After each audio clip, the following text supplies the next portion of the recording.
What is initiation? What is culture? What skills and tools do we need during a time of transition? This is Darren Silver, and welcome to The Return.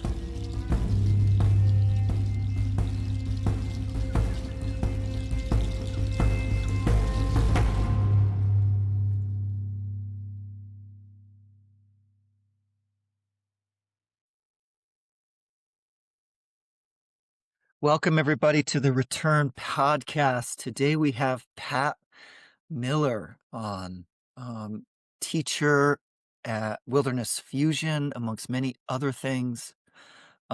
Really excited to have her on and explore the landscape of the body and healing and so many themes that we could go into. Pat, how's it going today? It's going great today, Darren. Thanks for having me on. I'm really honored to be here, and I love talking about bodywork. So here we are. We all have a body. It's great. Awesome. And I just, her husband, Carl, has been interviewed. And I have a lot of experience with Carl over the past 4 years. And I don't have so much other than seeing you on the land. Like, I haven't done the bodywork track. So I'm curious if you could just share a little bit about your role at Wilderness Fusion and what the bodywork track looks like. Yeah, sure. So 15 years ago, when Carl started Wilderness Fusion, right at the beginning when he started it, he asked me, he said, would you teach bodywork at Wilderness Fusion? And at the time I said, yes, but I said, but I don't know what that means. Like, what does that mean exactly? And so I said, well, the first thing I really need to do is to come to the school and understand the context in which this program, unknown program at the time, was going to be. So I proceeded to do 7 years of healing classes, to really start to dive into the philosophy, the mythology, the psychology of what Wilderness Fusion is about, what the teaching is about, and how to start to formulate and craft a bodywork program. So, yeah, and so it's bodywork for healers, which is, what does that even mean, right? It took me years and years to figure out, like, what exactly am I doing, right? It's not body work for, skiers or for runners or, for someone who's like, been in an accident. This is body work for healers. And what exactly, how do I want to approach this in a way that's going to be tangible, in a sense that I'm going to be able to give the students tools in order to really help people use the doorway of the physical to access all of who they are. Hmm. Hmm. So, Yeah. Yeah. yeah. And so, well, what led you to the body work? Initially, like Initially, what? Right, yeah. right. Yeah. So, well, my whole life led me, led me to this body. Gosh, in a nutshell, I guess I'd say, you know, as a young child, the wound is the gift, right? One of the things that we work with at Wilderness Fusion is your wound is your gift. So, one of the places that I'm probably most deeply wounded is that I have a fear of movement, which I learned not that long ago. But it really made sense to me that this is like where my story started, which was this general fear of movement that I had as a child. So, uh, as I went forward in my life, I decided that it was better to have the external really tell me how to move. So what I did was I started taking ballet classes. So 20 years later, I have a professional career in ballet. So the way that I was able to get over my fear of movement was to have other people tell me how to move, and then I knew I was safe. So, so now I'm 30 years old and I'm retired from ballet because by then, usually that's pretty much it. Uh, so I wanted to say, well, there must be something that I can do in the world that's actually going to help people move their bodies.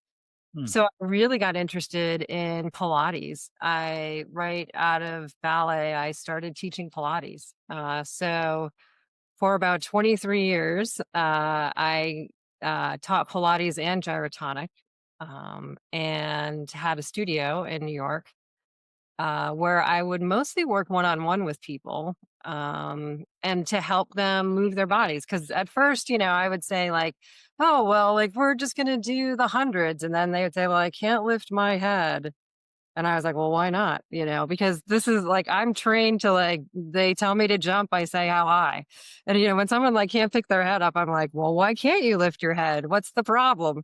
So I started like literally like working on people to try to figure out, well, how can I actually like physically help them to achieve this particular shape or do this particular exercise. And so that's really how I started in with I mean, I spent all of those years, like, really honing mm, my craft, so to speak, probably, like, 35,000 sessions I've done maybe with people. I mean, it's year after year after year of putting my hands on people and figuring out, like, how does the body work? mm, How can I actually help facilitate more space, flow, movement within the body itself? And to actually help people understand that their psychology, this is in later years, how their psychology has so much to do with the way they're moving, or and particularly the way that they're not moving. So, so really diving in to start to really see that, oh yeah, like well, this is actually related to how you see the world, to what your beliefs are, to how this gets manifested for you physically in places you can't move. So, yeah. And so this was an important piece of like, all right, we have this part of the bodywork program as like, well, your psychology, right? The physical manifestation of your psychology is literally your posture. mhm, And it's your posture in motion. It's not your posture that's still or something that's static, but it's literally like the way that you move in relationship to gravity. And in particular, your psychology is where you don't move. It's where you don't move that dictates who you are. It's that distortion that dictates the shape of you, the shape that you are in relationship to gravity. So, mm. yeah, so I'm not sure if I, like, answered your question there, where we ended up with that, but Yeah, it's okay. Like there's so many questions that come up, and one of them is I'm curious if this is a misnomer. Mm, Um, because when I listen to you, the misnomer would be something like, is not being embodied, and mm, is it more from what I hear you saying is like actually where we're not moving in our body? You know? right. Right. I've toyed with this question a lot, I think, about what is embodiment? Like, what does that mean exactly? Ho Yeah, like, I think it's not a fixed point, like, being in or out of your body is not like you're in your body or you're out of your body. There's a right, exactly, yeah. Right, because we're all in our body or else we wouldn't be here, right? Like, literally, we're all in our body, in some way, right? And we can also be very much out of our bodies at the same time. So, what I like to say is, like, in the bodywork program, like, the first couple of years of the program, it's only a 3-year program, but the first couple of years, we're really looking at what does it mean to have a lived experience of like what you're feeling in your body. So the more that you can feel what's happening inside of your physicality, the more embodied you are because you have more avenues of communication that are moving through you.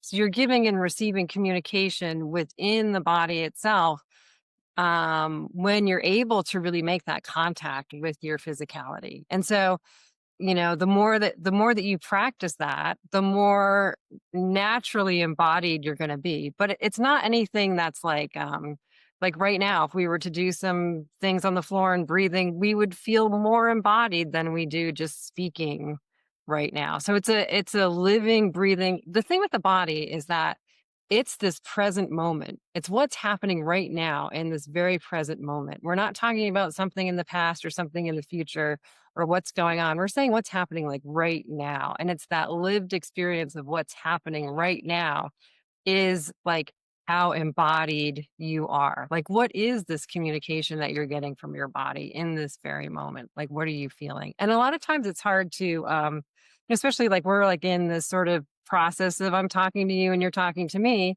And how do I maintain my attention to, oh, where am I sitting? How are my feet touching the floor? Oh, what is my breathing like? How am I manifesting me right now in this moment? And can I still stay connected to the communication that's happening within me? Right. Right. So I'm really moved by the sense of presence that you speak of the body, Mhm. and also bringing up our psychology. It's like, how much do past events register in the body, inform our psychology, and actually, perhaps don't have movement? Um, or it's like, how much does the past inform how we are now? Yeah, and where to go from there. Totally. Yeah, absolutely. This is right out of Bodywork 1 Class 3. Yeah. Um, right. So, yeah, there are many, many factors, right? Why am I the way I am in this very moment? And a lot of it, if you want to talk about our own internal experiences of our life of growing up, like what were the events of my life growing up? And how did those events actually feel inside of my body? Right. So if I can have like a felt sense of like that, how that event felt, right? And then like that felt a certain way, right? And then I decided I was going to make a choice based on how I felt that event, right? So it wasn't the event itself, right? It's not the events of our lives that dictate. It's how we respond to the events of our lives.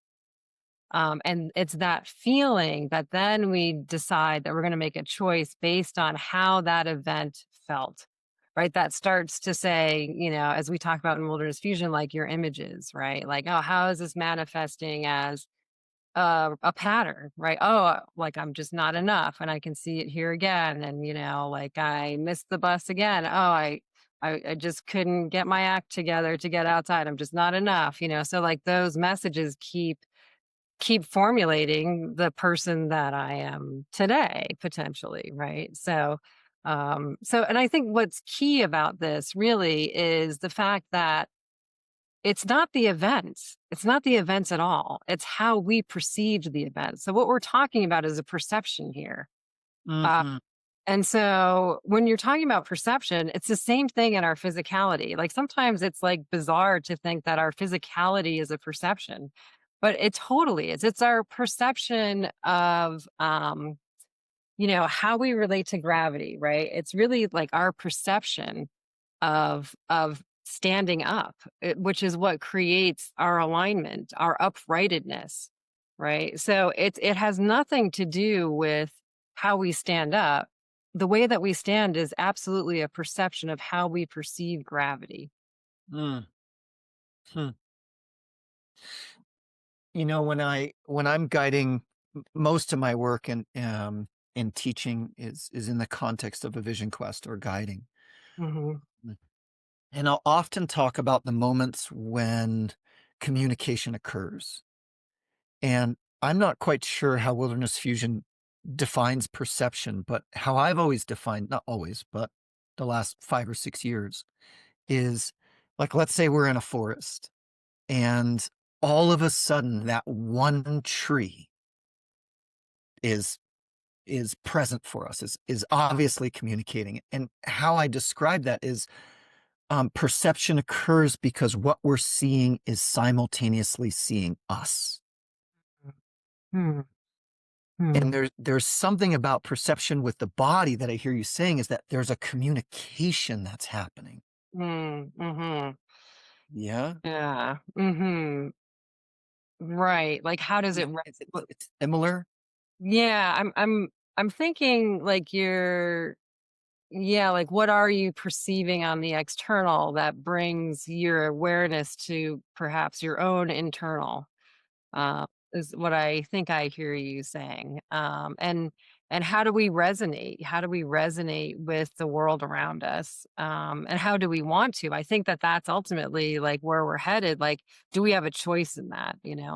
Like is our life like happening to us, or do we actually have a choice about what we're willing to perceive? And I think what you're talking about is like, are you available for that like tree to talk to you?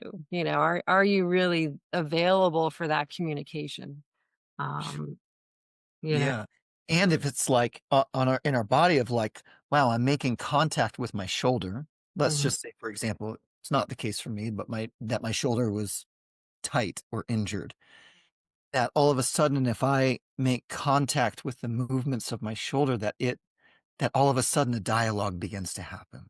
Like it is, I'm just trying this on, right? Like, Yeah, what if yeah. my shoulder could see me seeing my shoulder, and Yeah, all yeah. of a sudden there's communication there. Yeah, I think what you brought up there, which is really important, is that it's not personal. You Yeah. know like what you just said, if I could see me seeing my shoulder, what you're really saying is like, well, of course, your shoulder is personal to you. If you can see, I mean, this is always the thing, right? This is it, like, where it's like, is it really my shoulder? But, it's like, oh, right, like, sometimes we take ourselves, like, literally, like, too seriously, like, you are not your shoulder, and your shoulder is you. I mean, both of those things are true. I say that about the body all the time, like, you are your body and your body is you. Yet at the same time, if we take it personally and we believe that, let's say, your shoulder injury is exactly who you are, you're buying into the injury itself. You're not buying into the potential that is there in the shoulder. So there's this interesting like line of saying, like, yeah, like if I'm like believing that my shoulder's never going to heal, it's never going to heal. But if you can make that contact with your shoulder, take the story out of it and just say, what does my shoulder need? Like what does it need right now? Does it need, some heat? Does it need some ice? Does it need to move? Does it need to rest? As long as you can keep asking those questions and not, just saying, "Oh, it's like it's killing me again," and, I know, like, I shouldn't have, like, lifted, that I don't know, that house over my head or something, like, yeah, that was not a good move. But, like, so and not to, so you can see, like, how again, how your psychology plays such a role in your physicality to, like, it can uphold who you think you are potentially. Yeah. I mean, I can see Especially how it's a really fine line. right. I mean, I mean, especially if you're in yeah, pain, I was gonna say, like, if you're in pain, right, like, your pain is screaming at you, right? So and sometimes, like, if you've been in pain for a long time, how do you not identify that? How do you not identify with what's happening? And believing that that is who you are. I'm somebody with a back problem, and that's a dangerous slope to go down. yeah. Yeah, I can see how it's a really fine line between being able to have contact, let's just say it's a shoulder injury, to maintain contact, but also allow movement. Mhm, Like mhm. if we buy into the event and identify as part of our psychology of a hurt shoulder, then it's there's no movement in the contact. There's Right. a story. Right. And yet, if we just witness so far out, then it's actually too much separation. Mhm. Absolutely, right. It's like, what is that dialogue? What communication are you listening to? Right. And know that it's a two-way conversation, that it's not just the shoulder giving you the information. You have the potential to give your shoulder some information too. And really to really understand and know that our adaptability is our superpower. Ugh, this Mm, is like so important. I wish like there's so much in that. I love that because it's like our superpower is our adaptability, which means that we can create anything, right? Which means that we can create any shape we want to in our own bodies, right? It's not limited to our physical, like it includes our physicality, is what I want to say about that. Like it includes our physicality is that adaptable. Like that is absolutely true. And I think we lose sight of that a lot in this world because it's always like, oh, like take this pill or do this thing or this is the right thing to do. And instead it's like actually what we really keep wanting to keep cultivating is our own communication with ourselves. That's really, because who knows your body better than you? Nobody. Nobody knows my body better than me, but we're just not usually that isn't something that we grow up with or understand necessarily. Uh, mhm. There's so much in what you just shared. I feel so much excitement. I wanna go in all these different directions. Um, Yeah. uh, in my conversation with Carl, and I encourage listeners to listen to that episode as well, he talked about the fluidity of the body and the body's ability to heal in that Mm, fluidity. right. So, I hear us like we're touching on that. You're touching on that space, and it's like, um, you mentioned bodywork as bodywork for healers, but I imagine they're seeing clients and healing does occur. Mhm. So how much of, um, witnessing our psychology and how it represents in our physicality is conducive to the healing that occurs for clients that you see or that your students see? And it's like, um, yeah, what happens in the healing space for people's bodies? Mhm. Yeah. Yeah, like, it's like it is like this. It's like this at any healing, whether, you're including like the physicality or not. Like really understanding somebody's psychology is really the only way to gain access to the doorway to help them see their potential, right? Um, so it's imperative to understand your client's psychology. So like in the bodywork program, we spend the first couple of years like understanding your own psychology, right? Just like in the healing 1 through 4 classes. It's really about personal work. It's about you and how you do your life. Right. And then in bodywork 1 and 2, it's the same thing. It's you and how you do your body, basically. You know, uh, how do you do this? And the part of it is really even just to start to understand like how are you aligned? Like the first year of bodywork is so much about alignment, and again your relationship to gravity. What about your bones and your muscles and your fascia? And how does this exactly organize in yourself, right? That we were talking about like flow, right? To have that ease of flow, contact flow, movement, space, all of those great things.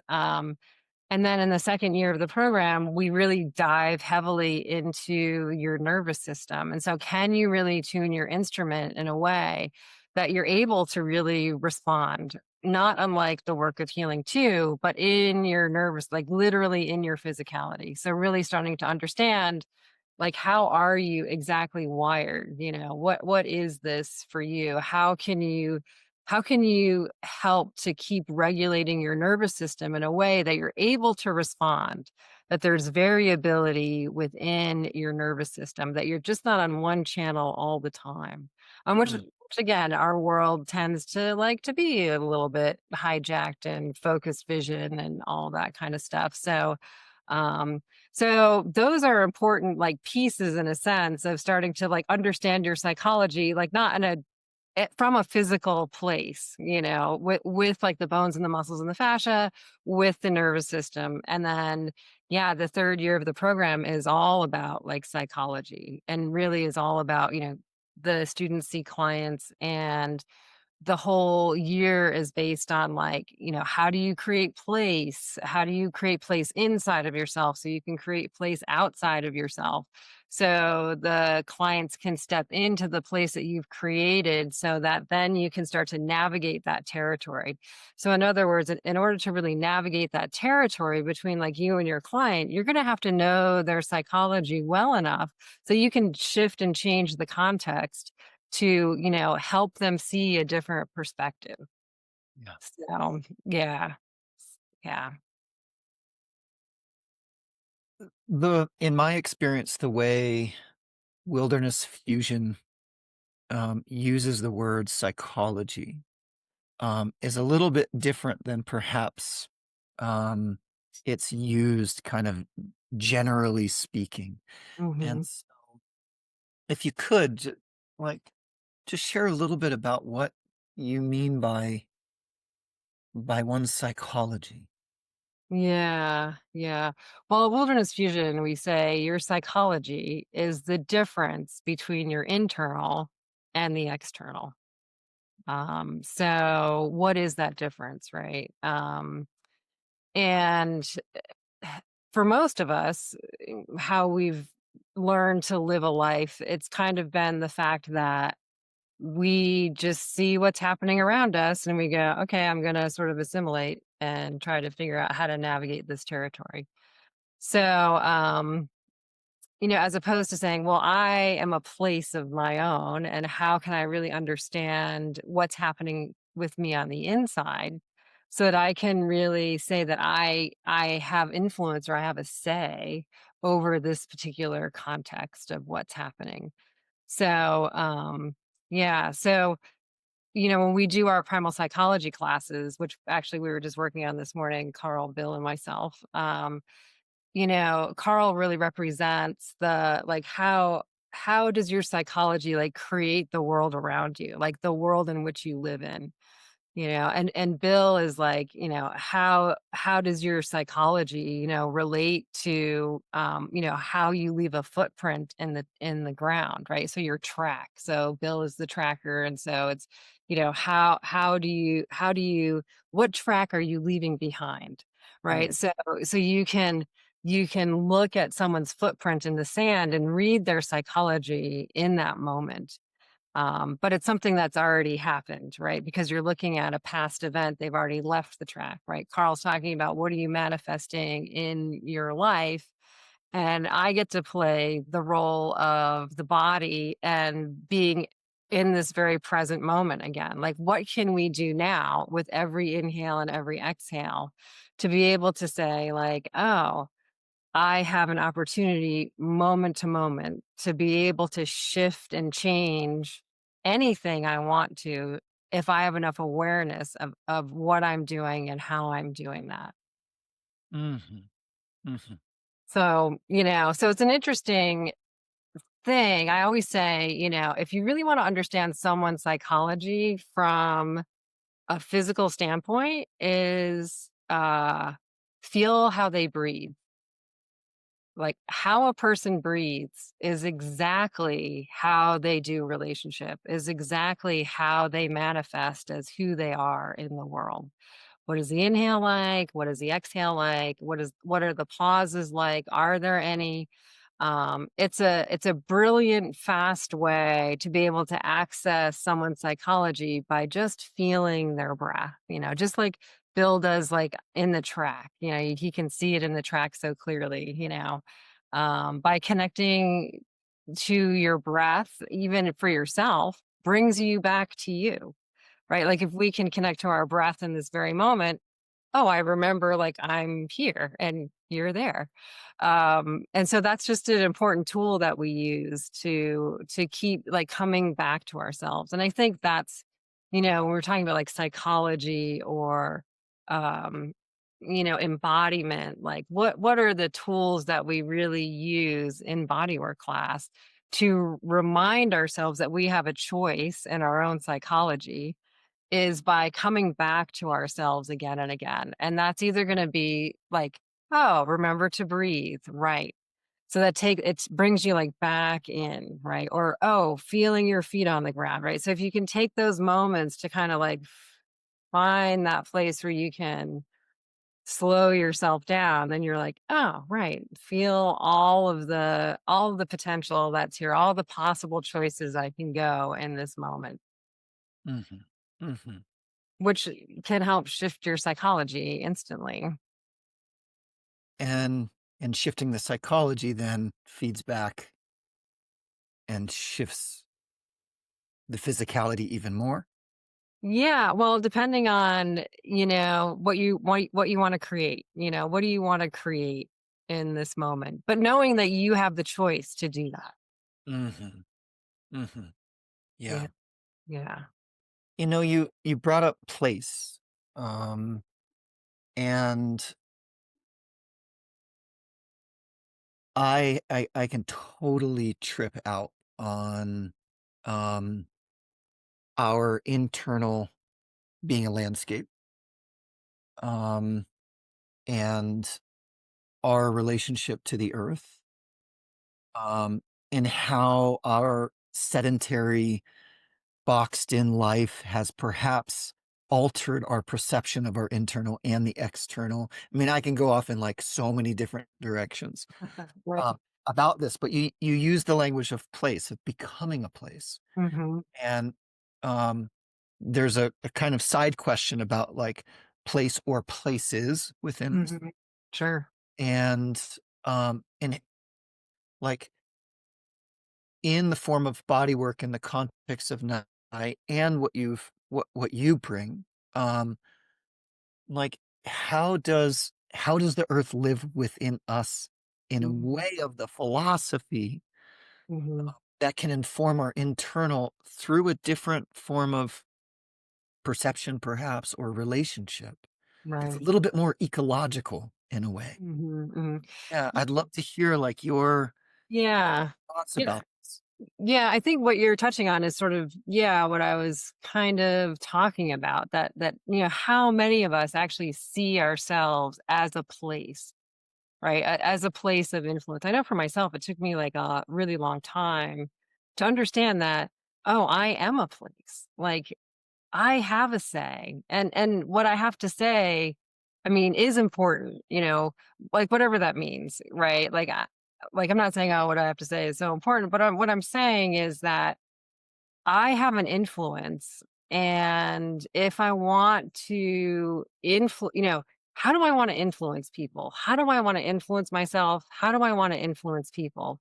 And maybe it's a little side tangent to what you're talking about, but in a way I see that like the organic way of really understanding like how do you bring like earth, how do you become the earth itself, right? Like in a healing, like you have to become the earth for that client, because you have to be able to reflect back to them, maybe something they've never seen, maybe like how do you do that well?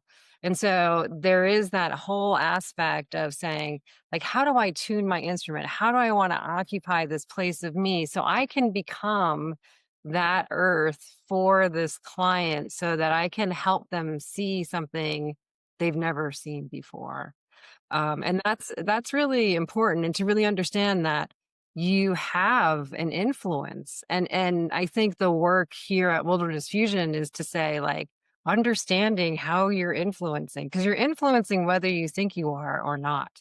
And so if you can really kind of be like, oh man, like this is how I'm influencing this and like have an awareness around it, right? Then you can like start to say, okay, I have a choice here. Maybe I can shift this in a way that I have more awareness around how do I want to, you know, how do I want to interact? Like, how do I want to interact with you right now? Right? Like, how is this happening? What are we creating, and how do we navigate this territory? And how can this happen in a way that there's this communication? I mean, ultimately, what we're talking about is communication, right? Is we're able to give and receive communication. That's a dialogue. That's healing. So, yeah, so a lot of I don't say like a lot of steps to kind of get there, but there's a lot to, you know, I think manifesting things moment to moment. It's not anything that's if you really want to do it well, right? Like if you really want to be there and, be involved in living your life, it can be really exciting. Oh gosh, I wanna move towards vision a little bit, Mhm. but I'm tripping out in my head a little bit about, um, some actually returned to last night. um, I'd thought about this before, but our human body and our hips and our shoulders, and when we walk, it creates, what would you call that in, uh, Yeah, I would you're doing it actually. like, Um, yeah, uh it's a spiral. spiral, rotating, Yeah. like, contradictory rotating movements. And what I stumbled upon was this man saying that, that creates an energetic field. It creates a vortex, which creates an energetic field, which actually, reinforces our physicality and embodiment. Mm, And I'm just, like, curious about that, what your thoughts are on the yeah. rotating. I mean, 'cause when I do this movement, I think of the bow drill. I think Mhm, making cordage. I think of sure. DNA. I'm like, Mhm, "It's all connected," you mhm. know? Yeah, well, our fascia, right? I think of fascia when you talk about with everything being connected. Yeah, so I think your question is like feeling like the counter, the counter movements of the way that we walk and how that influences like who we are, like all like how does that keep feeding back on itself, I think is kind of what you're saying. Yeah, like, how does it help reinforce us as a place? Right. So, I mean, I think of how we walk, right? Hmm, like when our this again is like, all of who we are, right? All of like our psychology, right? In that moment, all of who we are, all the events of our lives, right? All of the, relationships we have, gravity, where you grew up, what your childhood was like, all of that, all of who you are, like moves through you, right? Into each step. So every time that you take a step on the earth, right, Mm. your heel strikes, right? So when your heel strikes the earth, when you walk on it, what's happening in your hip joint, right? What's happening in your hip joint is that the top of the femur is slightly externally rotating, right? And then as you walk on the earth, you move through your core, and that when you press off with your big toe, right, the head of the femur slightly internally rotates. So that there's an external rotation happening and an internal rotation happening with every step. Like this to me, this is like mind blowing because I mean, you're probably going to think I'm crazy, but the, the head of your femur is a sphere. It's a ball at a socket. It's a sphere. I mean, Uh-huh. what is a sphere but a place, right? Like, so we have two heads of our femurs in our hip joints, right? So that sphere really, how does it translate, right? How does it translate as we walk? And that's what I was just talking about. Like when your heel strikes the ground, that slight external rotation, right? You Mm. walk through your foot. How does a sphere manifest in a linear fashion walking forward? Of course, it's going to manifest as a diagonal line, not as a straight line, right? So you go from the outside edge of your heel to the inside edge of your big toe.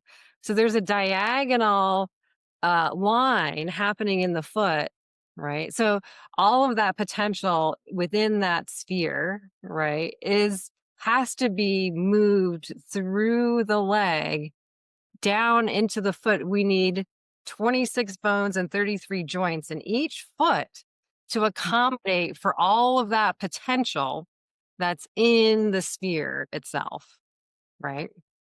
So, I mean, it's crazy when you think about it, right? Like, that's why we have all the bones of the foot, and all of those joints actually need to have movement in them. I mean, think about it, right? Like, if we Mm. don't have movement in all 33 joints, well, I always like to say a possibility of a 360-degree possibility of movement in every joint. Right? Like, ideally, that's what would be happening. Ideally, our joints would be seen as sacred areas as well, right? Carl always talks about that. Every joint is a sacred area, which means it's a sphere again, which means it's like we even a joint like your knee joint that only bends, as a hinge joint. There's so much more movement than only the hinge that's happening in the knee. And if we could see that in every joint, then we can create any shape that we want. But I'm off on a total tangent. So, um, Sure. anyway, yeah, Yeah. yeah. So anyway, so here we are. All of who I am moves through me, right? And I step on the earth, right? So, like, as I walk through my foot, the earth is going to reflect back to me exactly who I am. Right. So what happens is that as we're walking and as we're doing this internal and external rotation in each of the heads of the femur, what's going on with the movement in your spine? How does your spine respond to that? Right. Well, the spine responds in three ways. It side bends, right? So we do a side to side, like a Marilyn Monroe walk, right? It twists, right? That you were sort of doing the twisting thing, and it waves. Right. So those are the actions that happen in our spine, right? So as we walk, right, that sacrum and that mobility of like how do we move our hips right over the heads of our femur bones has everything to do with the rotation and counter rotation that's happening with our upper and lower bodies. So ideally, you can see like how many people, I mean the sacrum, oh my God. Like, how many people don't move through their sacrums? I mean, everybody, basically. We sit in chairs, it's like one of those things. But it's like we desperately want to keep the movement of our sacrum happening so that we actually do have all of that movement along our spine, which brings us right back to the philosophy when we're talking about movement along the midline, right? That identity and intent. What is your intent? Your intent is your spine. So how do we want to have all of that communication moving? And it doesn't begin and end with us. It moves down through the earth and like up into creation and back down, right? It's this communication that's happening, like ideally right Mm. along the midline, right? And what's along our midline but our core? I mean, that's the other piece of it. We're moving like through our core with every step we take, ideally, right? Which is why it's so important to have all of that mobility in all of those joints. Mm. Wow. Yeah. Potent.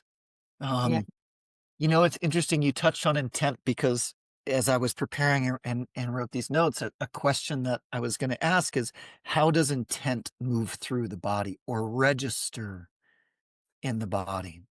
And Yeah. you touched on it. You kind of answered it, but I'm curious if you can open that up a little bit. Yeah, yeah.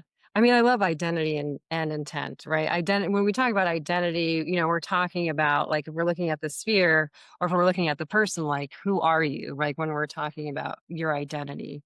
Or, if you look at the identity of a track, was it a coyote or was it a rabbit, that walked, that has everything to do with like who we are. Oh, this is a human being, right? So this is your identity. So that is like the sphere. We draw it as a sphere. We're not a perfect sphere, but and the intent, runs through the sphere, right? Which is the communication that's moving through the place itself. And when we do this in our bodies, we use our spine as the intent. And the reason that we use the spine as the communication is because of sort of what I just explained, right? Like as we walk on the earth, we want to be able to have all that movement, all of that communication happening like along our spines. And again, it's like as we step on the earth, as we inhale and exhale, right? So there's this thing that literally we are between earth and creation, because it's the communication is going right through. We are the filter, of that, Right. um, which is so cool. So, yeah, I forgot your question. What was your question? So do I was thinking about, Oh, intent. Yeah. intent. Right. Yeah. Right. Well, here's how I teach this like in bodywork class. We look at identity and intent, right? And we can say, you know, uh, a keeper, right? A keeper can be like have an identity and an intent, right? So it's something that is a collection of things, right? So, um, when we're looking at something that has like a fixed identity, there isn't a whole lot of movement in that, right? Ideally, we don't want a fixed identity. Ideally, we want a psychology that we have flexibility within our own identity. The intent part, is, in a keeper, it's communication that's consistent, so it's communication that is consistently happening over and over and over again. And in a That's that's what creates a keeper? I understand keeper, but I'm curious if you could just unpack that just a tiny bit. yeah, yeah, yeah, yeah. So like, Carl talks about this a lot is like, the relational keeper, right? Say between Carl and myself, right? That the communication between he and I is can be very consistent, right? That the keeper becomes something that is a part of our relationship because the communication to the keeper is consistent, right? Like that's something that, can be it can be a good thing, it can be not such a good thing, right? So it's like when one person like comes to wilderness fusion and the other person doesn't, they're giving different communication to the keeper now in the relational, Uh, right? So the keeper though is saying, wait a minute, we want communication that's consistent in order for this relationship to work. Right? So as soon as a person shifts or changes, is there room in that keeper to be able to say like, "Oh, this is okay," because the relationship is gonna change, and is that gonna be okay for both people? So it's communication that's consistent, that maintains the relationship got it, got it. versus saying, when we like to talk about place, we like to talk about communication that's specifically moving along the midline so that every movement or every communication you're having is in some dialogue with your core. Mm, uh-huh, So what is your intent, right? What are you doing and why are you doing it, right? This is how I like to teach it, which are two really important questions when we're working with communication, which is what are you doing and why are you doing it? They're really simple questions, but it really leads you down the road to what is my intent right now, right? What am I doing in this moment? So it's like, oh, like, did I really want to be doing that thing, or do I want to be doing something else, right? So by simply like taking a step back and saying, what am I doing right now and why am I doing that? Really can start to lead you down the road to what kind of questions you're asking. mhm. Um, and are they the same questions? Do you find that, what you're doing and why you're doing it, is it pretty consistent? you know, or are you choosing something else, right? But but ideally, having that movement move along the midline is you're gonna have to ask the question through your core. Like what about your core? Like you know, it's not that the core has to be like um it just has to have a presence, there's no, like, it has to do something in particular, it's like, can you presence your core as you move in the world, right? And that's really an important piece. And when we're looking at our own bodies, and what I was just talking about, ideally how we walk, if that translation isn't happening through the feet, through the sacrum, that communication does not move through your core. That communication like just kind of gets stuck, and we end up moving like around our midline, right? So we're doing a lot of work with our extremities to move. I mean, we've all seen people, I was just at the beach, and you get to see a lot of people walking on the beach, and a lot of people not moving along their midline, a lot of people walking around themselves. And it's really inefficient. It's really, it's a terribly inefficient, it's like, wastes a ton of energy in reality. We really want to be able to bring things and streamline them in to really have this dialogue that's happening along our spine, which is why so much of the movement of body work is we move our spines, we arch and we curl, and we move through our spines, we move from the midline out. We're not interested in moving our limbs end up being the expression of the movement along the midline of your own intent, right? So it becomes an interesting thing of like, how am I intending to move? Where's the integrity of my movement? And how do I do that most efficiently? Understanding your own intent with every movement you make, if that makes sense. Totally, yeah. Why do you think people are avoiding their core, moving around? Yeah. Why? I mean, why not? No. Uh, well, I think it goes back to, I feel like that I feel like the school is so much about responsibility, right? Like, how much responsibility are you willing to take in the world? How, again, going back to saying, like, you know, yeah, what is your relationship with yourself? What is your relationship with the external? And, do you really want to step in and have that vulnerability to expose yourself to something that's unknown? That potentially something can change. I mean, that's, sort of risky business. Do people really wanna be vulnerable? I don't think so. I mean, I know I don't. I know I've worked really hard to be vulnerable, because it's not any small potatoes, to put yourself out there, right?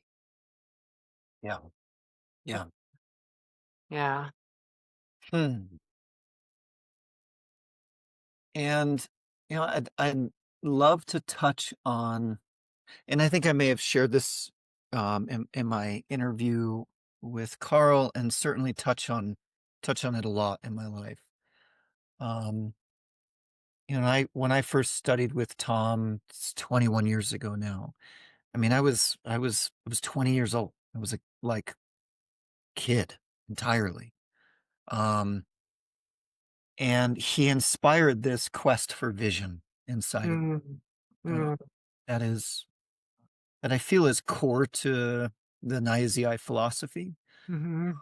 But it also, like, it hit me as a kid, and the journey I've been on through, rites and rituals, through master's degree, to all this stuff, really exploring, like, what is vision? Why vision? How does Mm. one live vision? Mm. So, um, in the Mm. philosophy of Nyasi and for you, in the context of body work, like, how does vision rest in there? Because some of my practice, embodiment practice or somatic practices, comes from the 5 rhythms. And Mhm. probably, Yep. Yeah, uh, yeah, yeah. or 10, 12 years of work Yep. and training in a particular Sure. lineage of that called Soma Source. And I've always thought to myself, like, wow, if we want to deliver and manifest vision in this world, then I have to have full access of my physicality to have something to move through. Mhm. And that's part of why the practice has been really important to me. But I would love to hear how vision Mhm. fits in for you. Mhm. Yeah, yeah, I wanna answer this in a couple ways. I wanna answer it first in vision itself, like, um it's really funny. I'm pretty good at manifesting things. Mm, Like I became a professional ballet dancer. I, had a successful business for 23 years that I owned and operated, and now I work here at Wilderness Fusion. And so Carl asked me, he said, early on in our relationship, well, what's your vision? And I was like, well, I think I want a vision buster. I think I think, vision is like a tall task and there's a lot, there's a lot to vision. And I was like, I just want to kind of rest, I'm not sure that I really, even when I got to healing 4, I was like, I'm out. I'm not doing any more visions. I did enough of them, it's like, you know, I'm ready to retire. So I quickly learned that, that was not a good move. If I wanted to die, maybe, you know? But, um, but I think, in manifesting a vision, like I was just talking about, is like it takes a lot to actually manifest something in the physical. It takes a lot to really be able to, you know, create the world around you literally, in, material things or in your relationships or whatever that looks like. I always love to say that the physicality is it's so finite. If it doesn't work in the physical, it's not going to work anywhere, right? Like that's the thing, like if the physical, I think Tom says something like, if it work, try it out in nature. If it works in nature, it'll work. And it's the same thing with the physical, like try it in your physicality. Like if you can actually physicalize something, then it's going to work all, that's almost like the last step in a sense, of manifestation is that it happens physically. Um, mhm, so, and I think I would say like for myself, I realized that in being like at a really young age when I was a professional dancer, like by the time I was 25, I felt like I had manifested all I wanted to in this world. Like I felt like I had, become exactly what I wanted to do and I actually manifested that, which I feel is a huge gift to me because I knew I could do anything. I mean, and I know that sounds like a little weird, but from going from like a kid that lived in a small town to like dancing with the Joffrey Ballet and touring around the world and dancing for presidents and things, it was like beyond what I could have ever imagined for myself, you sure. know. And I loved the time that I did that. And I learned so much about what I'm doing today goes back to, those early years of graduating from high school early, moving to New York City, understanding like how to, um, you know, manifest a job, in the ballet world, and so on and so forth, and how to create in my body, right? How to create a vessel that someone else can tell you to do X, Y, or Z, and you just do it, like that's a lot of practice. So I understand what practice means. I understand, so much of like what it means to manifest something physically. And then, once I retired, I really looked at like how do I really want to help people, which is the Pilates and gyrotonic piece of it. And after a while, I loved working with my clients. It was awesome. And I grew like such great relationships with people and was able to help, I feel like, quite a few people. But I knew at some point, even though I manifested a Pilates and gyrotonic studio, I had people working for me. It was a great space. People loved to be there. It was really rewarding on many, many levels. And at some point, probably I should have maybe curtailed this 10 years before I did. But my vision of that was no longer feeding me. like that I could do this. I'd done so many hours of working with people's bodies, working on people, figuring out all the different parts and et cetera, that I wasn't being challenged as I wanted to be. I wanted to be able to say, like, there's more parts of myself that are not being utilized. Uh, Mhm. and so coming to create the bodywork program at Wilderness Fusion and being able to move into places that I were uncomfortable for me. I mean, even speaking, I hated talking, was like something that really was a challenge for me. So it was like I knew I was going to have to step up and I knew I was going to have to step in, be vulnerable, and say, like, I want to explore all of who I am. I don't want to limit it to doing what I know.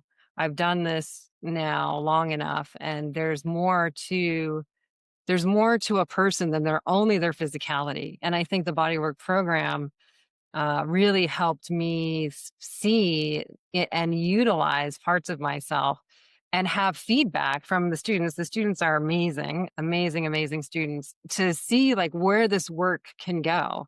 So the Mm. creation of the work itself is in real dialogue because the students' feedback is so paramount to maintaining the dialogue and the vision itself, and that's where I really felt like where it's been so exciting to be able to teach this to folks who really want to know, who really want to understand their bodies, who really want to feel what's happening inside of themselves and know that it's not something that they're just, every 6 months they go to the dentist to get their teeth cleaned. It's not that, it's like, no, they're like coming here to say, like, I have curiosity about what's going on in here and how can I keep this really alive within the tissues of my own physicality? Um, and I think that that brings me so much joy because I feel like, movement is really like life itself, right? Like that's, more and more I keep learning, like, you know, where do you feel like when you feel stuck in any way? It's like, oh, there's no movement. It's so easy to say, like, oh, it's because there's no movement happening. Mm. Right, and that's what makes it like, it sort of damps things down, so I feel like, the opportunity to really, um, keep my vision, I've done like a 180 degrees of like, ballet dancer, none of you exists in that being. You have to deny all of who you are to become that.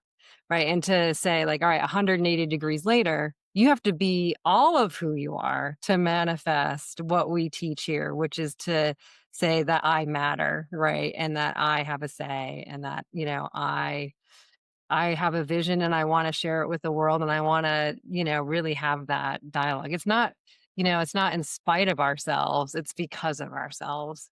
Mhm. Mhm. And it brings me so much joy because that doesn't have to look a certain way. Like none of this has to look a certain way. It's uniquely you. Which is like that is like music to my ears because for so long, right? It's like it wasn't okay to be you. You had to, be whatever they told you to be, right? So it's beautiful to be like, hey, who you are is your superpower, is you. Mhm. Mhm. Yeah. Yeah. Yeah. So so my sweetie, my girlfriend is also a student at Wilderness Fusion, and I was talking to her, um, before our interview, and I was like, "What would you ask? What questions would you have?" And so I don't know if she's asking for her, for me, or for you. But she Uh, said, "I've always been curious how it is to work for Pat, to work alongside her husband." Um, mhm. um, and it's very broad, but I do find it fascinating because it's something also that's very interesting to me, Yeah. um, in a personal way. Like, how is Mhm. it to work with your partner? Yeah. Uh, yeah. Yeah. Well, I would be incorrect if I didn't say that it's challenging. Um, Well, let me can I add some layers to this? yeah, yeah. Okay. So I want to explore this through the lens of the body and Mm. structure and flow, or perhaps pressure and tension. Ooh, yeah. Mhm. Yeah, so we can add that patina to it. Okay. Yeah. Okay. Hmm. Huh. All right. Yeah. Huh. Yeah. All of the above. I would say, Yes. The answer is yeah, yes. the answer is yes to that. Yeah. Yeah. I would say, over the years, it's really shifted and changed, it's been really such a joy to keep exploring, a lot of times, like, some of, like, I don't say, like, the work, say, like, a class that we'd be teaching together is, like, different than sometimes just our coffee conversations. In the morning we have coffee, and then sometimes, like, just exploring different parts of the philosophy, or the way that he'll be talking about an idea. And of course, I'm not shy in a sense of, like, putting in, like, my 2 cents of, like, my reality around, like, what he's talking about and how that works in the body. uh or I'll say my experience of it is like this because it's like this thing, so so that's been really cool because it's been really neat to see, um how much I've learned from his teaching, and then how much, once I've kind of digested some of that and, like, come back to him, how much he takes from, like, my through my own filters too, so that there's been this really cool exchange of so many things, of, where, like, something like tools, like, when I was first developing the bodywork program, he was talking about, we're not interested in teaching dogma. You're like, this is not dogma. Like, this is, like, something that's really real. And I'm like, well, it's just a tool. And he was like, his head spun around about 3 times. He was like, what? You know? I was like, well, the block is like a tool. And, that has become part of the fabric of the way that we Totally. teach here. Um, because there's just this, like, maybe refinement, of like how to go about doing these things. So so I think that that's really been really cool to be able to ferret things out, because it's not just one person. I mean, he's done, like, a tremendous amount of work to even bring it, just even to this forum, but to then perhaps keep refining it, of, like, all of Tom's work. How does it get refined into, like, healing, the healing track, and how he's interpreted those teachings from Tom, and how to utilize that in a sense of what healing means. And my own perspective on that from the physicality and working with people's bodies, and how things work. And I think the two of those things kind of coming together helps to bring, something really tangible. I think that's why he asked me to teach bodywork, because it's real. Like what he said from the very beginning was like, I don't want to create a school that doesn't work. This actually has to work. We have to be able to help people with cancer, which has happened, help people with autoimmune, which has happened, help people with heart disease. Not as successful, but certainly help people in their physicality, like, to really have a real change for people. And that was paramount in, him creating Wilderness Fusion, is that it had to work, and it couldn't be based on, a concept, or something that wasn't real. So I think part of my role is kind of like, I'll be the person that's like, I'm the bottom line person. He'll tell you time in and time out, like, you know, like, take it to Pat. Yeah, she'll give you the reality of the situation, you know. But it's beautiful, because there's a beauty in, being able to traverse those landscapes, and for me, I feel like I've learned so much about, like, what potential is really, how Mm, how to really work with potential and to see it outside of a box, like, 'cause my lens is always gonna be through the physical, which can be very limiting, so, how to really expand on that. So I think I would say that, in the expansion and contraction, of our relationship, where Carl is very much like he's out there with the potential all the time. And I'm always the one that's like, let's create a container for that, um, so so anyway, but it's been we first started teaching primal psychology classes together early on in wilderness fusion. mm, And it was Bill and Carl and myself. And yeah, and those at first, it took us probably a good 8 or 9 of those before we really got our groove on with the three of us teaching, because I think all 3 of us are sort of used to running our own show, whatever that meant. And sure. and how do we really work together well? How do we really play off of each other well? And now that Carl, Bill, and myself actually we just had this meeting earlier today, like, I think we're much better at that. I think we're much better at, like, setting things up for the next segment. How does this person take that piece and then move it into that piece and move it into this piece so that there's more flow happening with it all. Mm, So, but I can't think of anything else I'd rather be doing. There's nothing else I'd rather do because it's so exciting to be able to see the students, meet the students, put my hands on them, like whatever, and just be like a part of what's possible here. Like to really have mystery be a part of this class because, us as teachers here, we never really know how it's going to turn out, right? We can just like put stuff out there and just say like whatever feedback we're gonna get is what it's gonna be. So, it's a pretty cool and pretty exciting place to be. mm. So, so I'm thrilled that, I have a place, here at Wilderness Fusion and that it matters, and that it really fits in with it checks so many boxes. I mean, in so many ways, and it's delightful to see our students thrive in that. Yeah. Yeah.